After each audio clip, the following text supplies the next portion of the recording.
बात गोल्ड की, सोने की। Gold is old, old is gold कहा भी जाता है, लेकिन सोना जितना पुराना होता जा रहा है उसकी कीमतें भी उतनी ही बढ़ती जा रही हैं। अब 2025 में अगर आप सोना लेने को सोच रहे हैं तो जरा सावधान हो जाइए, ये खबर आपके लिए है। 2025 की शुरुआत से ही वैश्विक अर्थव्यवस्था अनिश्चितता के दौर से गुजर रही है। अमेरिका, यूरोप और एशिया के प्रमुख बाजारों में मंदी की आशंका, भू राजनीतिक तनाव और केंद्रीय बैंकों की नीतिगत अस्थिरता ने निवेशकों के बीच डर और असमंजस की स्थिति उत्पन्न कर दी। अब इस अनिश्चित वातावरण में पारंपरिक रूप से सुरक्षित निवेश माने जाने वाले सोने की मांग में भारी वृद्धि देखी जा रही है, जिसके परिणाम स्वरूप इसकी कीमतें रिकॉर्ड ऊंचाई पर पहुंच चुकी हैं। हाल ही में घरेलू बाजार में 24 कैरेट सोने की कीमत प्रति 10 ग्राम 1 लाख रुपए के पार चली गई, जो अब तक का सबसे उच्चतम स्तर है। MCX पर भी सोने ने 99,000 रुपए की सीमा लांघ दी है। ये तेजी केवल भारत में ही नहीं बल्कि वैश्विक स्तर पर भी देखी जा रही है, जहां डॉलर में सोने की कीमतें नए शिखर छू रही है। अगर सोने की कीमतों में वृद्धि के प्रमुख कारणों की बात की जाए तो कई कारण हैं, जिसमें से सबसे पहला कारण अब आपके सामने रखते हैं। दरअसल पहला कारण यह है वैश्विक आर्थिक अनिश्चितता। अमेरिका में मंदी की आशंका है। बैंकिंग सेक्टर की कमजोरी और रोजगार दर में गिरावट के संकेतों ने निवेशकों को इक्विटी और रियल एस्टेट जैसे जोखिमपूर्ण परिसंपत्तियों से हटकर सोने की ओर रुख करने को मजबूर किया। यह तो हुआ पहला कारण। अब बात दूसरे कारण की। भू राजनीतिक तनाव, रूस यूक्रेन युद्ध, मध्य पूर्व में जारी संघर्ष और चीन ताइवान विवाद जैसी घटनाएं अंतर्राष्ट्रीय बाजारों में अस्थिरता की ओर आगे बढ़ रही हैं, जिसके कारण भी सोने के दाम में लगातार वृद्धि देखी गई।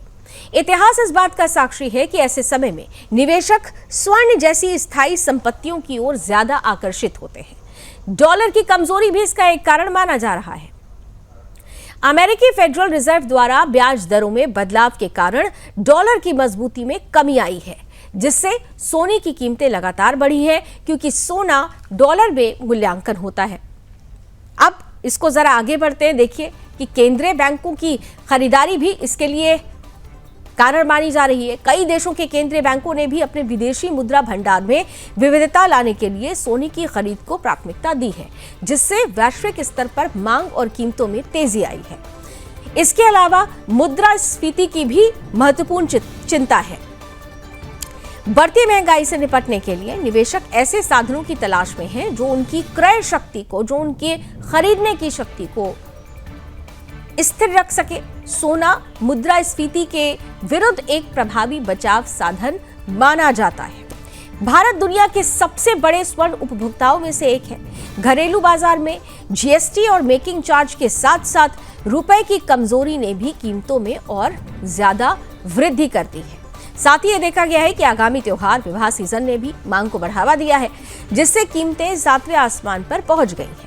सोने की कीमतों में यह अभूतपूर्व तेजी निवेशकों के मन में गहरे बैठे असुरक्षा के भाव को दर्शाता है।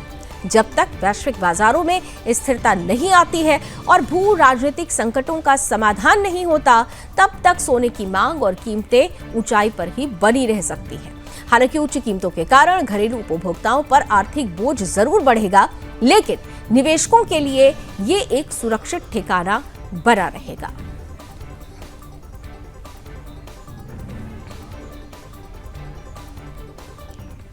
देखा जाए तो $3450 के ऊपर रेट चल रहा है। इंडियन मार्केट में अगर देखें तो 1,02,100 के आसपास का रेट हुआ है। अगर इसका पूरा एनालिसिस करें तो हम लोग उसको थोड़ा पीछे से देखेंगे कि जो गोल्ड है वो एज ए इन्वेस्टमेंट के हिसाब से आज गोल्ड बढ़ रहा है।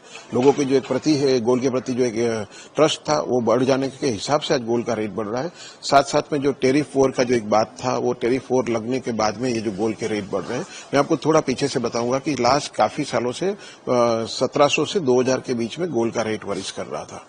तभी भी आशंका थी कि गोल्ड में बहुत बड़ी तेजी आएगी, क्योंकि काफी सालों तक एक स्टेबल रहना गोल्ड की एक पैटर्न है कि वो कहीं पे रेट पे स्टेबल होने के बाद में लंबा वही स्टेबल पे रहता है। तो काफी टाइम से लग रहा था कि गोल्ड में तेजी आएगी। पर जो कारण जो है उसके साथ में वो जैसे बीच में रशिया और यूक्रेन का युद्ध चल रहा था, तभी भी एक बूस्टिंग मिला तो थोड़ा गोल्ड और बढ़ा। उसके बाद में इजराइल और पैलेस्टाइन का युद्ध चल रहा था, उसी टाइम पे भी बढ़ोतरी काफी आई। और अभी जो है वो ट्रेड वॉर स्टार्ट हुआ, तो ट्रेड वॉर जो है वो कोई ना कोई जगह पे बहुत बड़ा अनिश्चित का माहौल देखी गया हुआ है। मतलब ट्रेड वॉर में जैसे टैरिफ में ट्रम्प सरकार ने जो टैरिफ लगाए, तो लोगों को आज के आगे की आशंका लग रही है कि बिजनेस में क्या रहेगा। जब ऐसी कोई अनिश्चितता का माहौल होता है तब रेट बढ़ जाता है और लोग गोल्ड की तरफ दौड़ मुकते हैं, और वही कारण के हिसाब से आज गोल्ड में इतनी तेजी देखी है, क्योंकि सोने के दाम लगातार बढ़ रहे हैं। कितना प्रभाव पड़ेगा लोगों पर, लोगों के जीवन पर, ज्यादा जानकारी ले लेते हैं, समझ लेते हैं इससे। हमारे साथ जाने माने इकोनॉमिस्ट हैं आकाश जिंदल साहब जुड़ चुके हैं। आकाश साहब, बहुत बहुत स्वागत है आपका सुदर्शन न्यूज में। और बड़ा सीधा सा सवाल करूंगी, अब तो लोग सोच रहे हैं कि सोना पहले खरीद लिया होता तो शायद ज्यादा अच्छा होता। अभी तो सिर्फ 1 लाख है और उम्मीद जताई जा रही है 1 लाख के ऊपर भी ये दाम जाने वाला है। कहां पर जाकर रुकेगा ये सब कुछ? जी लावनी जी, बिल्कुल 1 लाख से ऊपर भी जा सकता है। दर्शकों को पहले तो बता दूं आज हालात क्या हैं।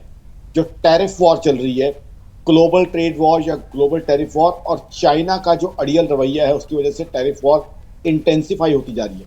तो जब भी ग्लोबल टैरिफ वॉर की वजह से आज क्या है, अनसर्टेनिटी है, रिस्क है, घबराहट है, पैनिक है। उसके अलावा जियोपॉलिटिकल सिचुएशन भी अच्छी नहीं है। आज रशिया यूक्रेन वॉर अभी तक चल रही है, इजराइल का इशू अभी तक चल रहा है। उसके अलावा चाइना तैवान भी एक ऐसा पोटेंशियल इशू है जो कभी भी फ्लेयर अप हो सकता है।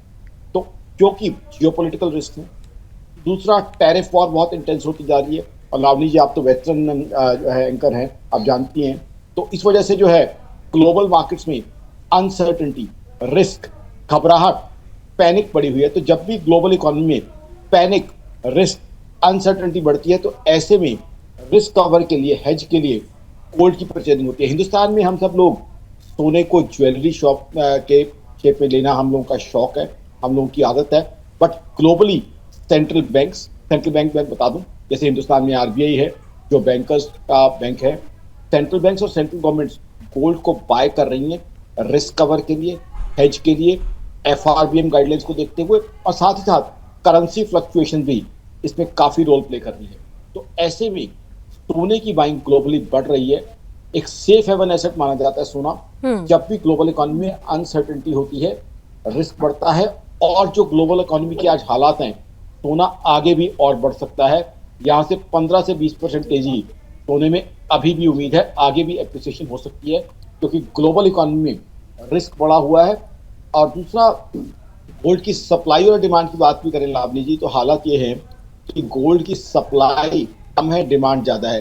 गोल्ड की जो एग्जिस्टिंग माइंस हैं उनकी एक्सट्रैक्शन कैपेबिलिटी कम होती जा रही है और नई माइंस की डिस्कवरी नहीं हो रही है। और डिमांड, जैसे मैंने आपको बताया, हिंदुस्तान में तो चलिए घर के लिए कोई 20 ग्राम, 50 ग्राम, 100 ग्राम, उस तरीके से हम सोने की ज्वेलरी की बाइंग करते हैं।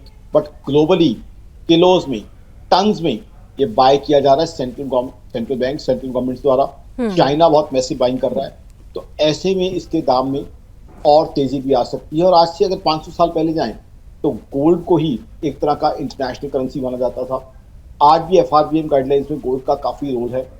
ऐसे में जब तक ग्लोबल अनसर्टेनिटी बनी रहेगी, गोल्ड की वैल्यू बढ़ती रहेगी। बिल्कुल, गोल्ड की वैल्यू बढ़ती रहेगी जब तक कि ग्लोबल अनसर्टेनिटी रहेगी। आकाश जी स्पष्ट रूप से कह रहे हैं, यानी ये संकेत है थोड़ा सा जो लोग अभी गोल्ड लेने को सोच रहे हैं उनको और मन बनाना पड़ेगा और अपनी पॉकेट को थोड़ा और ज्यादा भारी करना पड़ेगा। आकाश जी, एक बहुत छोटा सा ब्रेक लेना पड़ेगा मुझे यहाँ पर, लेकिन इस चर्चा को हम जारी रखेंगे। सोने में जिस तरीके से निवेश को जो लोग सोच रहे हैं, लेकिन सोने की बढ़ती कीमतें क्या आगे और बढ़ रही हैं और इसके प्रमुख कारण और ये कैसे रोका जा सकता है, बड़ी बात कर रहे थे, समझने की कोशिश कर रहे थे कि कितना बड़ा असर वैश्विक अर्थव्यवस्था पर और स्वयं की अर्थव्यवस्था पर भी कितना असर पड़ेगा। हमारे साथ जाने माने देश के इकोनॉमिस्ट आकाश जिंदल साहब जुड़े हुए हैं। आकाश जी, अब देखिए इतना तो तय है, जैसा आपने भी कहा कि ग्लोबल अनसर्टेनिटी है तो अभी आने वाले वक्त में दाम और बढ़ सकते हैं, लेकिन जब कारणों की बात होती है तो क्या इसके पीछे एक वजह ये मानी जाए कि डॉलर कमजोर हुआ या जो फेडरल रिजर्व की जो पॉलिसीज थी उसने इस पर इसका सीधा प्रभाव डाला है सोने की कीमत पर? बिल्कुल, आपने दोनों बातें जो की हैं लॉजिकल हैं। फेडरल रिजर्व की पॉलिसीज और डॉलर प्राइस दोनों ने इम्पैक्ट किया। फेडरल रिजर्व, पहले तो दर्शकों को बता दूं, फेडरल रिजर्व का मतलब है अमेरिका का सेंट्रल बैंक, या आम शब्दों में कहें जैसे हिंदुस्तान में आरबीआई है, बैंकर टू बैंक्स, उसी तरीके से जो है फेडरल रिजर्व है। यानी अमेरिका की जो है फाइनेंशियल और मॉनेटरी पॉलिसीज जो हैं वो बनाते हैं। तो उसकी पॉलिसी जाहिर सी बात है, रेट ऑफ इंटरेस्ट की पॉलिसीज और डॉलर की प्राइसेस, दोनों का अपना रोल रहा है को इम्पैक्ट करने में। बट बड़ा रोल रहा है ग्लोबल इकोनॉमी में अनसर्टेनिटी का। देखिए, सोना हमेशा एक सेफ हेवन एसेट माना जाता है। आज से पिछले 80 साल की इकोनॉमिक हिस्ट्री उठा के देखें, जब भी ग्लोबल इकोनॉमी में पैनिक होता है, एंग्जाइटी होती है, घबराहट होती है, सोने की तरफ नेचुरल रुझान जाता है इन्वेस्टर। तो वो एक बड़ा रीजन है। आज अगर एज्यूम कीजिए, हाइपोथेटिकली एज्यूम कीजिए, यूएस चाइना ट्रेड वॉर में दोनों नेता बैठ जाते हैं और उसका सोल्यूशन निकल आता है कोई, तो गोल्ड की प्राइस में 15 से 20 हज़ार की गिरावट भी आ सकती है। अगर चाइना अपना अड़ियल वाला रुख खत्म कर देता है और बैठ के चीज़ों को बात को करके टॉक आउट करने की बात करता है, तो ग्लोबल अनसर्टेनिटी इसका बहुत बड़ा रीजन है। अब रशिया यूक्रेन वॉर की बात करें, रशिया यूक्रेन वॉर में ऑलरेडी ग्लोबल इकोनॉमी को काफी नुकसान पहुंचा है। जर्मनी जैसी इकोनॉमी 2023 एक क्वार्टर जीडीपी ग्रोथ नेगेटिव दी है। इंग्लैंड जैसी इकोनॉमी जो इतनी बड़ी इकोनॉमी है, 2023-24 की बात करें, अभी जो है सितंबर और अक्टूबर 2023-24 में माइनस में उनकी जीडीपी ग्रोथ रही है। ये तो हिंदुस्तान ही एक ऐसी इकोनॉमी है दुनिया में, आज जो नरेंद्र मोदी साहब और उनकी सरकार की पॉलिसीज की अच्छी पॉलिसीज की वजह से 9.2% जीडीपी ग्रोथ हमने 2023-24 में दिखाई है। तो ओवरऑल जो है, कहीं ना कहीं ये बड़ी क्लियर है चीज कि ग्लोबल इकोनॉमी में घबराहट है, स्लो डाउन है, रिस्क है, अनसर्टेनिटी है। चाइना जैसी इकोनॉमी की बात करें, चाइना डिफ्लेशन का शिकार है। डिफ्लेशन का मतलब चीजों के दाम कम हो रहे हैं, और दर्शकों को खुश होने वाली बात नहीं है, ये निराशा की बात है, क्योंकि लोगों के पास पैसा ही नहीं है कि बाजार जाके सामान खरीद सके। तो ऐसे में ग्लोबल इकोनॉमी पहले से ही कमजोर चल रही थी, अब टैरिफ वॉर ने उसको और ज्यादा इम्पैक्ट कर दिया है, अनसर्टेनिटी बढ़ी हुई है, और करेंसीज की फ्लक्चुएशन, जैसे लावनी जी आपने बिल्कुल सही कहा, वो आग में घी का काम कर रही है, वो और ज्यादा चीजों को इंटेंसिफाई कर रही है। तो आकाश जी, आने वाले 30 समय सेकेंड्स में अगर आप समझा सके तो क्या भारत की, क्योंकि हम $5 ट्रिलियन की इकोनॉमी बनाने की तरफ आगे बढ़ रहे हैं, तो ऐसी सिचुएशन में क्या ये एक हर्डल माना जा सकता है, या भारत की इकोनॉमी पर इसका कोई इफेक्ट नहीं पड़ेगा? और साथ ही साथ कुछ लोग ये भी कह रहे हैं, पूछ रहे हैं वो कि अरे पूछ लीजिए आकाश जी से, सोने में निवेश किया जाए या अभी रुकना चाहिए, बेहतर होगा? सबसे पहले तो जो आपने मुस्कान के साथ पूछा है वही जवाब दे दूं। सोने में अगर ज्वेलरी शेप में अगर लेना है आपने ले लीजिए, उसमें कोई दिक्कत नहीं। कारण क्या है, ज्वेलरी में जब भी हम सोना लेते हैं ऑटोमेटिकली लॉन्ग टर्म के लिए इन्वेस्टमेंट हो जाती है, क्योंकि हम हिंदुस्तानियों का उससे इमोशनल अटैचमेंट हो जाता है। 25 साल 30 साल जनरल होल्डिंग पीरियड होता है। कई बार तो हमने देखा है दादी माँ अपने पोते की बहू को देती है, 50-50 साल का होल्डिंग पीरियड हो जाता है।